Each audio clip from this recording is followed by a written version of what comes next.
Importance of accurate measurement.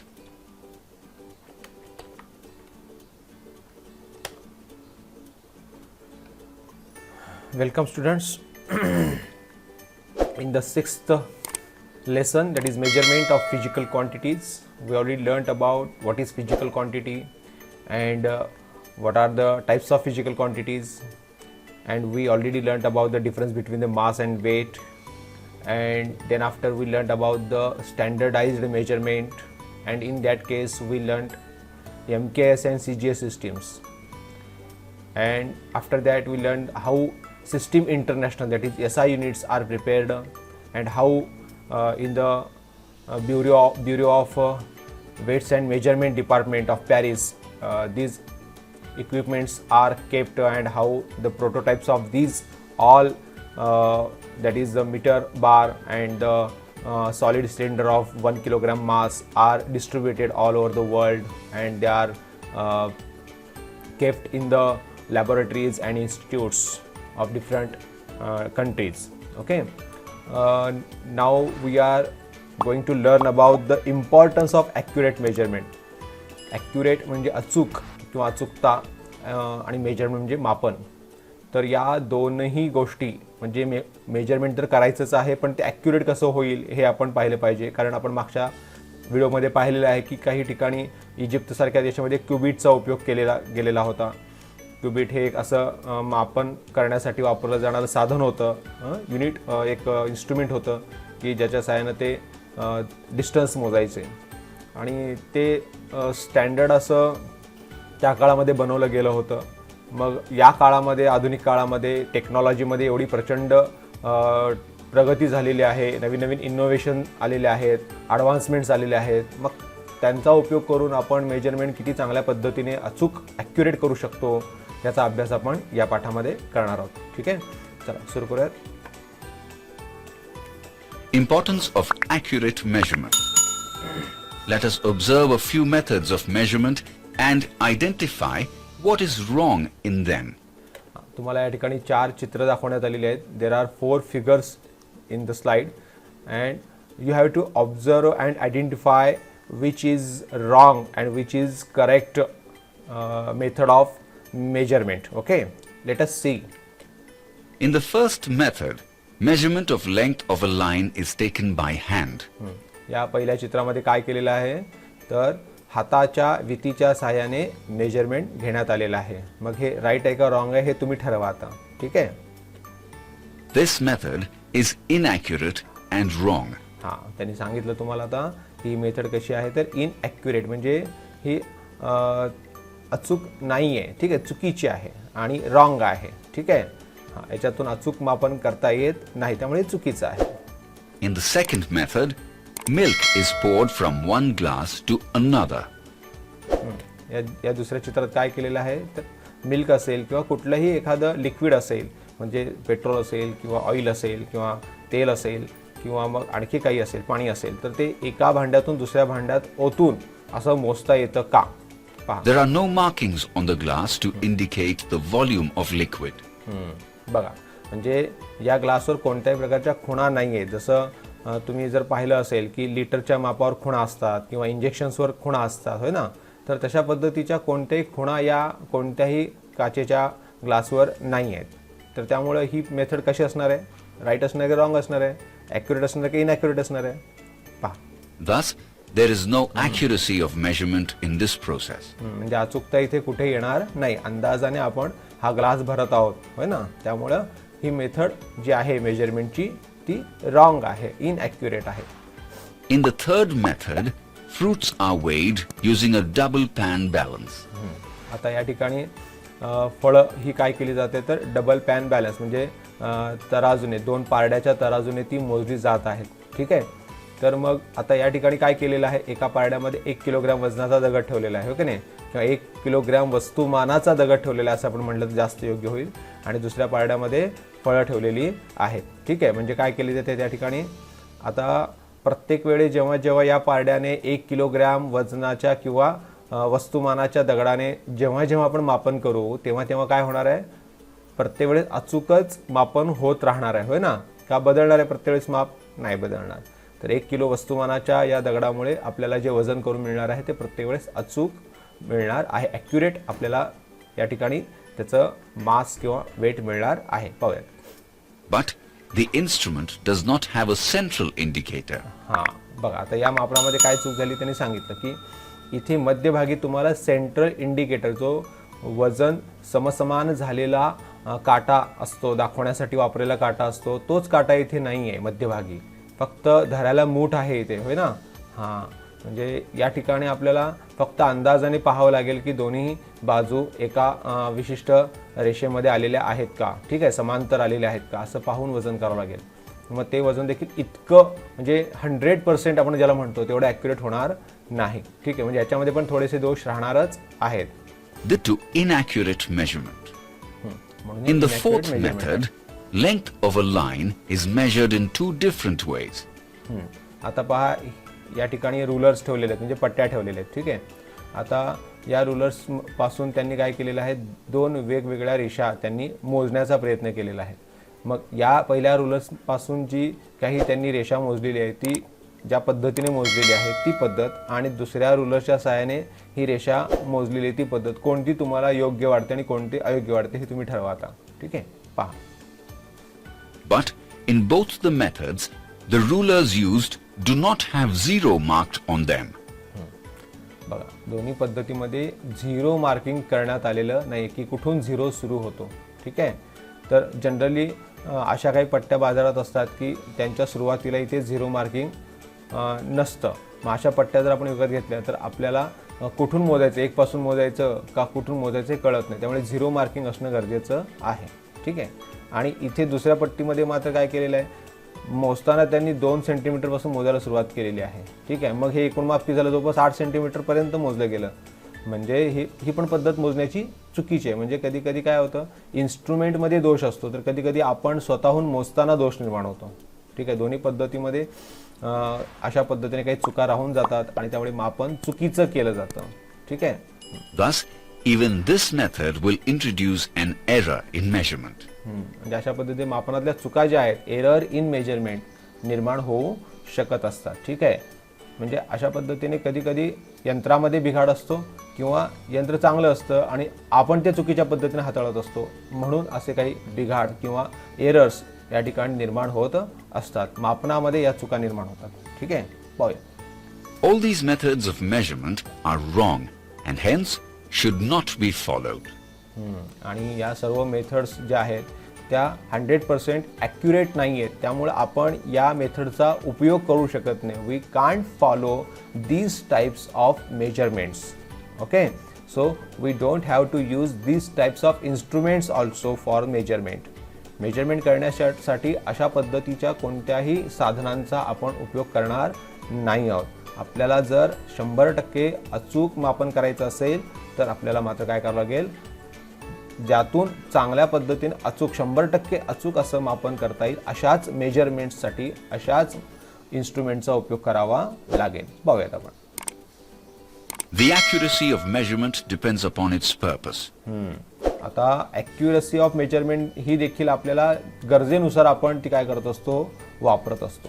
कसं पहा, म्हणजे जिथे आपल्याला 100% अचूक मापन करायचं आहे तिथे आपण अचूक अशी यंत्रणा वापरतो मापनासाठी, आणि जिथे 100% अचूक मापन नाही झालं तरी फारसा फरक पडत नाही अशा ठिकाणी आपण साधारण उपकरण वापरतो, ठीक आहे. पण याच्यातून मात्र वजन जे आहे किंवा त्याचं जे मापन आहे ते मात्र व्हायला पाहिजे, जे सर्व ठिकाणी सारखंच होत असतं. असं नाही की इथे कमी झालं, सोलापुरात कमी झालं, मुंबईला जास्त झालं, असं नाही व्हायला पाहिजे, ठीक आहे. हां, तर सर्वच ठिकाणी ते मापन सारखंच व्हायला पाहिजे. पण थोडंसं 99%, 98%, 95% काही प्रमाणात जर फरक पडला तर एवढा मोठा काही नुकसान होणार नाही, ठीक आहे. पण काही ठिकाणी जर 0.1चा जरी फरक पडला, जसं सोनं मोजताना किंवा चांदी मोजताना जर 0.1चा फरक पडला तर किमतीमध्ये खूप मोठा फरक निर्माण होतो. किंवा कमी प्रमाणात जर सोनं मोजलं गेलं तर आपल्याला काय होऊ शकतं, दुकानदाराचं नुकसान होऊ शकतं. जास्त प्रमाणात सोनं मोजलं गेलं तर आपलं नुकसान होऊ शकतं, होय का नाही. म्हणजे आपल्याला पैसे जास्त द्यावे लागतील पण सोनं मात्र आपल्याला कमीच मिळणार.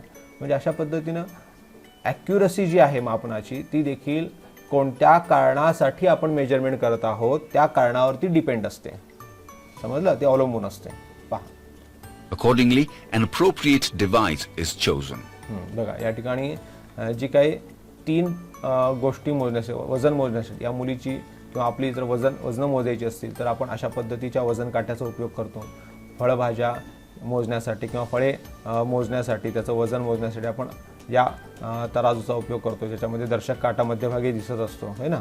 हां, तर आणि तिसऱ्या गोष्टीसाठी म्हणजे सोनं चांदी मोजण्यासाठी आपण अशा पद्धतीनं डिजिटल मेजरमेंटचा उपयोग करतो की जे आपल्याला 1 ग्रॅमपेक्षाही कमी वजन मोजून देऊ शकतं, हो की नाही. आता इथे पहिल्या चित्रात जे काही वजन काटा दाखवलेला आहे त्याच्यामध्ये आपण किती तर साधारणपणे अर्धा किलोपर्यंत कमी एवढं वजन मोजू शकतो, हो की नाही. आणि या मधल्या चित्रामध्ये आपण काय करू शकतो तर आपण अगदी 50 ग्रॅमपर्यंतचं वजन इथे मोजू शकतो, 50 ग्रॅमपर्यंत कमीत कमी, हो की नाही. आणि या तिसऱ्या चित्रातली जी काही आकृती आहे, जे काही वजन काटा आहे त्याच्यामध्ये आपण मात्र अगदी 1 ग्रॅमपेक्षाही कमी म्हणजे मिलीग्रॅममध्ये देखील आपण वजन मोजू शकतो. म्हणजे आपण जे काही इन्स्ट्रुमेंट्स वापरत आहोत ते देखील आपल्याला ज्या पद्धतीचं वजन करायचं आहे त्या पद्धतीसाठी म्हणजे त्या कारणासाठी आपण ते वापरत असतो, है ना.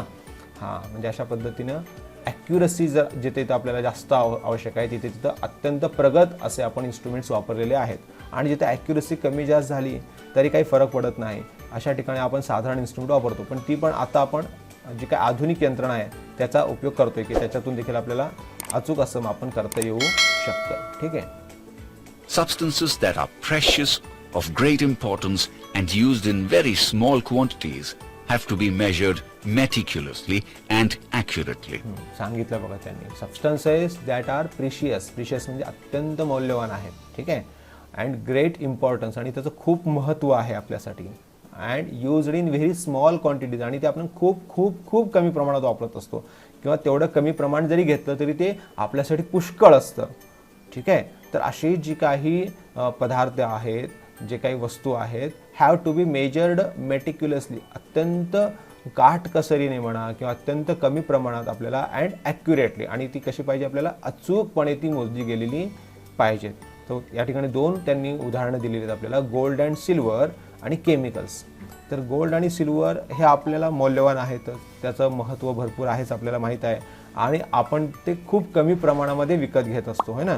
आपल्याला खूप कमी प्रमाणात ते लागतं. म्हणजे काय, आपण घरामध्ये जेव्हा एखादी वस्तू सोन्याची किंवा चांदीची विकत आणतो ते काही किलोने आणत नाही आपण, होय का नाही. ते अगदी ग्रॅममध्ये आणत असतो, होय का नाही. कधी 5 ग्रॅम, कधी 10 ग्रॅम, होय ना. या पद्धतीने ती आणत असतो, अत्यंत कमी आणत असतो ती वस्तू. तर अशा पद्धतीने त्यात का तर ती खूप महाग आहे आणि ती कमी प्रमाणात आणली तरी चालू शकते या उद्देशानं. आणि तिचं महत्त्व पण तेवढंच आहे, होय ना. कारण ती खूप महाग आहे आणि दिसायला ते अत्यंत सुबक रेखीव आखीव असल्यामुळे आपण ती वापरत असतो आणि मग ती मौल्यवान आहे त्यामुळे, होय की नाही. तर अशा पद्धतीनं या वस्तूंचं मोजमाप करताना, मेजरमेंट करताना आपल्याला खूप मेटॅक्युलसली म्हणजे अत्यंत काटकसरीने किंवा काळजीपूर्वक आपण त्यांचं वजन केलं पाहिजे. आणि दुसरी गोष्ट आहे केमिकल्स ही गोष्ट देखील खूप महत्त्वाची आहे, लक्षात ठेवा. कारण त्याचा सरळ परिणाम हा जीवनावर होत असतो. मग ते आपलं जीवन असेल किंवा वनस्पतींचं जीवन असेल किंवा प्राणी जीवन असेल, कोणत्याही प्रकारच्या लिव्हिंग थिंगवर याचा सरळ परिणाम होत असतो, ठीक आहे. आणि केमिकल्स अशी गोष्ट आहे की जर ती जास्त प्रमाणामध्ये घेतली गेली, आपल्याकडून घेतली गेली किंवा तयार करणाऱ्या व्यक्तीकडून ती वापरली गेली तर त्याचा वाईट परिणाम पुढील सर्व गोष्टींवर होत असतो. म्हणजे कारखान्यामध्ये, प्रयोगशाळेत तयार करत असतानाच समजा रसायनांचा अतिवापर करून त्यांनी औषधं आणि गोळ्या बनवल्या असतील आणि त्या औषधं आणि गोळ्या जर आपण गृहीत धरल्या की हे चांगल्याच आहेत आणि योग्य आहेत आणि आपण त्या घेतल्या तर त्याचा साईड इफेक्ट आपल्याला होऊ शकतो, होय ना. किंवा तुम्ही असं पाहिलं असेल की डॉक्टरने सांगितलं असेल की सकाळी, दुपारी आणि संध्याकाळी 1-1 चमचा औषध घ्यायचं आहे, ठीक आहे. आणि आपणच मनाने असं गृहीत धरलं की बाबा नाही, काय हरकत नाही, आपण 2-2 चमचे घेऊयात ना, लवकर बरं वाटेल आपल्याला. आणि असं केल्यामुळे काय होईल, मग त्या औषधामध्ये जे केमिकल्स असतात त्याचा वाईट परिणाम आपल्या शरीरावर होऊ शकतो, होय ना. म्हणजे इथे देखील आपण औषध घेताना ते मोजून घेत असतो. 1 चमचा हे प्रमाण आहे मोजण्याचं, ठीक आहे. ते साधारणपणे 5 ते 10 ml असू शकतं, ठीक आहे. 5 mlचा म्हणजे छोटा चमचा, 10 mlचा म्हणजे मोठा चमचा, अशा पद्धतीने ते असू शकेल. तर हे मोजून देखील आपण जर औषध योग्य प्रमाणात घेतलं नाही, म्हणजे डॉक्टरने सांगितलं 1 चमचा आणि आपण घेतो 2 चमचा, मग याचा काय परिणाम होईल. तर मापन तर आपण चुकीचं करतोच आहोत आणि त्याचबरोबर आपण त्याचे साईड इफेक्ट्स पण भोगणार आहोत, आलं लक्षात. त्यामुळे लक्षात ठेवा की काही ठिकाणी हे मापन अचूकच व्हायला हवं किंवा त्याच पद्धतीने ते मोजलं गेलं पाहिजे आणि तेवढंच मोजलं गेलं पाहिजे नाहीतर त्याचे वाईट परिणाम होऊ शकतात. येते लक्षात. त्यामुळं ह्या मापनाचा जो काही मापनाचं जे महत्त्व आहे ते लक्षात घ्या तुम्ही, की कधी कधी मापन खूप अचूक का करणं गरजेचं आहे. ठीक आहे, कारण काही पदार्थ कसे असतात तर ते अत्यंत प्रिशियस असतात. ठीक आहे, आणि त्यांचं अत्यंत महत्त्व असतं, ते लक्षात घेणं गरजेचं आहे. They are very important and they are very small quantities, आणि ते खूप कमी प्रमाणात आपल्याला लागत असतात. ठीक आहे, तर हे या गोष्टींची दक्षता घेऊन किंवा ह्या गोष्टी लक्षात घेऊन आपण काय करायला पाहिजे, जे काही मापन आपण करणार आहोत ते अचूक होण्यासाठी मेटॅक्युलसली आणि ॲक्युरेटली ते करणं गरजेचं आहे, किंवा व्यवस्थित त्याचे परिणाम येण्यासाठी आपण ते काय केले पाहिजेत, मेटिक्युलसली म्हणजे अत्यंत काटकसरीने, अचूकतेने, ॲक्युरेटली अचूकतेने करणं गरजेचं आहे. Advancements in science and technology have discovered many devices that measure very small magnitudes of quantities like distance, mass, time and temperature. आता जे काही नवीन तंत्रज्ञान निर्माण झालेलं आहे, आधुनिक तंत्रज्ञान आपण ज्याला म्हणतो, तर त्याने काय केलेलं आहे, तर अत्यंत सुधारणात्मक अशा पद्धतीची दर्जेदार अशी काही डिव्हायसेस म्हणजेच उपकरणं, साधनं बनवलेली आहेत. ठीक आहे, डिव्हायसेस म्हणजे साधन किंवा उपकरण, आणि इन्स्ट्रुमेंट म्हणजे पण साधन किंवा उपकरण, लक्षात ठेवा. तर सायन्स अँड टेक्नॉलॉजी म्हणजे विज्ञान आणि तंत्रज्ञान यांच्या साहाय्यानं जे काही ॲडव्हान्समेंट्स आलेले आहेत, म्हणजे सुधारणा आलेल्या आहेत. ठीक आहे, आणि त्या शोधल्या गेलेल्या आहेत, त्यांचा उपयोग करून नवीन नवीन उपकरणं शोधली गेलेली आहेत. आणि कशासाठी, तर to measure very small magnitude. आता मॅग्निट्यूड म्हणजे तुम्हाला कळलं असेल की किलोग्रॅम असेल किंवा मीटर असेल, सेंटीमीटर असेल, होय ना, हे मॅग्निट्यूड्स आहेत सगळे, हो की नाही. तर हे मोजण्यासाठी, ठीक आहे, तर जे काही मॅग्निट्यूड्स आहेत त्या क्वांटिटीची, म्हणजे मास, डिस्टन्स, मास आणि लेंथ असेल, तर ही जी क्वांटिटीज आहेत या क्वांटिटीचे मॅग्निट्यूड मोजण्यासाठी तर त्याचा उपयोग आपल्याला या मेजरमेंटसाठी होऊ शकतो, अचूक मापन करताना होऊ शकतो. आणि कोणकोणत्या प्रकारचे आहेत बघा या ठिकाणी, तर डिस्टन्स आहे म्हणजे अंतर मोजायचं असेल तर, त्यानंतर मास आहे म्हणजे वस्तुमान मोजायचं असेल तर, टाईम म्हणजे काय वेळ मोजायचं असेल तर, ठीक आहे, आणि टेम्परेचर म्हणजे काय तापमान मोजायचं असेल तर. या आकृत्यामध्ये तुम्ही दाखवलेलं आहे पहा, की बऱ्याच वेळा तुम्ही रोडची कामं चालू असताना अशा पद्धतीचं एखादे युनिट लोक हँडल करताना तुम्ही पाहिलं असेल, ते काय करतात, तर ते काय अंतर मोजतात त्या मशीनमधनं, की ठराविक त्यांचा जो पोल त्यांनी रेड कलरचा उभा केलेला असतो, एक व्यक्ती घेऊन उभारलेली असते, आणि ते काय करतात, अशा दुसऱ्या मोठ्या दुर्बिणीच्या आकाराच्या वस्तूमधून, साधनामधून ते पोलचं डिस्टन्स किती आहे आणि किती असायला हवं ते मार्किंग करून घेतात, आणि त्यानुसार काय करतात, तर रोड किती लांबपर्यंत बनवायचा आहे, किती रुंद बनवायचा आहे, होय ना. तर अशा पद्धतीचे मेजरमेंट्स ते घेत असतात, किंवा एक लेवल काढत असतात की किती उंची रोडची ठेवायची आहे, उतार किती आहे, तो किती कमी करायचा आहे, किती वाढवायचा आहे वगैरे. या गोष्टींचा अभ्यास म्हणजे अशा आधुनिक उपकरणातून लवकर करता येतो. नाहीतर मग मॅन्युअली करायचं असेल तर खूप माणसं लागतात आणि वेळ खूप जातो, होय ना. म्हणजे मशीनचा उपयोगच असा आहे की तुमचा वेळ वाचायला हवा, तुमचे श्रम वाचायला हवे, होय ना. म्हणून अशा पद्धतीच्या नवीन उपकरणांचा शोध आपल्या विज्ञान आणि तंत्रज्ञानाने लावलेला आहे. हे डिजिटल वजन करण्याचं तुम्हाला यंत्र माहीत असेल तर याच्यातून आपण मिलीग्रॅमपर्यंत वजन करू शकतो, होय ना. म्हणजे अचूक मॅग्निट्यूड आपल्याला याच्यातून मिळू शकतो. त्यानंतर मोठ्या मोठ्या ऑलिम्पिक रेसेस असतात तर तिथे वेळ फार महत्त्वाची असते. म्हणजे सेकंदापेक्षाही कमी, म्हणजे सेकंदाचा 100वा भाग किंवा 1000वा भाग जरी मोजता आला तरी त्यांना ते कमी पडतं, लक्षात ठेवा. म्हणजे मोठे मोठे खेळ जे आहेत त्या जे रनिंग असेल ऑलिम्पिकमध्ये, होय ना, तर त्याच्यामध्ये अत्यंत अचूक मापन होणं गरजेचं आहे. कारण कितीतरी मिली सेकंदाने नंबर हा पहिला दुसरा येत असतो, लक्षात ठेवा. म्हणजे मिली सेकंदाच्या फरकाने, फार कमी फरकाने येत होतो, आणि मग आपण मॅन्युअली ते मोजू शकत नाही. म्हणून अशा पद्धतीने मशीनच्या सहाय्याने ते मोजलं जातं. ठीक आहे, म्हणजे जे धावत असतात त्यांच्या ट्रॅकच्या बाजूने दुसरा एक ट्रॅकर लावलेला असतो, जो एक दुर्बीण असते किंवा एक कॅमेरा असतो, आणि तो देखील त्यांच्यासोबत धावत असतो, लक्षात ठेवा. आणि त्यामुळे काय होतं की त्याच्यातून अचूक असं मापन त्यांना करता येते की कोणता धावक हा प्रथम त्याने लाईन क्रॉस केलेली आहे आणि किती वेळात त्याने लाईन क्रॉस केलेली आहे, हे सगळं ती यंत्रणा मोजत असते. म्हणजे आधुनिक तंत्रज्ञानाचा उपयोग करून आपण खूप प्रगती जी आहे ती मापनामध्ये केलेली आहे, मोजण्यामध्ये, मेजरमेंटमध्ये केलेली आहे. आणि ताप मोजण्यासाठी देखील अशा पद्धतीचं थर्मामीटर आपण वापरत असतो, है ना. म्हणजे डिस्टन्स, त्यानंतर मास, टाईम आणि टेम्परेचर या गोष्टी मोजण्यासाठी, ठीक आहे. तर आपण हे सर्व काय आहेत, डिस्टन्स, मास, टाईम आणि टेम्परेचर, हे सगळे काय आहेत, तर हे क्वांटिटीज आहेत हो ना, आणि यांचे जे युनिट्स आहेत म्हणजे ते आता डिस्टन्स असेल तर मीटर असेल तर सेंटीमीटर आहे हो की नाही, मिलीमीटर आहे. तर अशा पद्धतीने ते कमी कमी कमी करत आपण किती कमी मोजू शकतो याच्याकडे आपण लक्ष देत आहोत. मास म्हणजे वजन किंवा वस्तुमान, मास म्हणजे वस्तुमान मोजण्यासाठी देखील आपण किलोग्रॅमपासून ग्रॅम, ग्रॅमपासून मिलीग्रॅम होय का नाही, अशा पद्धतीने कमीत कमी वजन कसं मोजता येईल आपल्याला तशी उपकरणं बनवली जात आहेत. येते लक्षात. तर तंत्रज्ञानाचा उपयोग करून, विज्ञान आणि तंत्रज्ञानाचा उपयोग करून अशा पद्धतीची अनेक उपकरणं शोधण्यात आलेली आहेत. For example, devices to measure distances and time in connection with very important sport competitions like Olympics, also devices for measuring body temperature, for weighing mass of gold and silver with highest precision are nowadays available. सांगितलं तुम्हाला, हीच माहिती त्यांनी repeat केलेली की या पद्धतीने या सर्व डिव्हायसेसचा उपयोग सध्याच्या काळामध्ये वेगवेगळ्या क्षेत्रामध्ये केला जातो आहे. ठीक आहे. अचूक टाईम मोजण्यासाठी, ॲक्युरेट टाईम मेजर करण्यासाठी ऑलिम्पिकसारख्या ठिकाणी त्याची गरज भासते. ताप आल्यानंतर अचूक तापमान मोजण्यासाठी थर्मामीटरची आपल्याला गरज भासते. आणि सोनं चांदी मोजण्यासाठी देखील आपल्याला डिजिटल वेट्सची आपल्याला मेजरमेंट करण्याची गरज भासते. ठीक आहे विद्यार्थिनींनो, आज आपण इथेच थांबणार आहोत.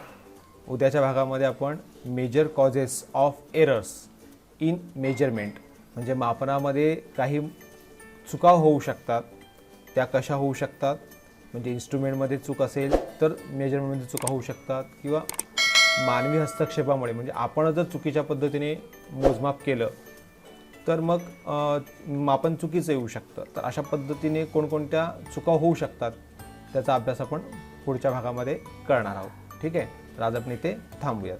Okay, bye.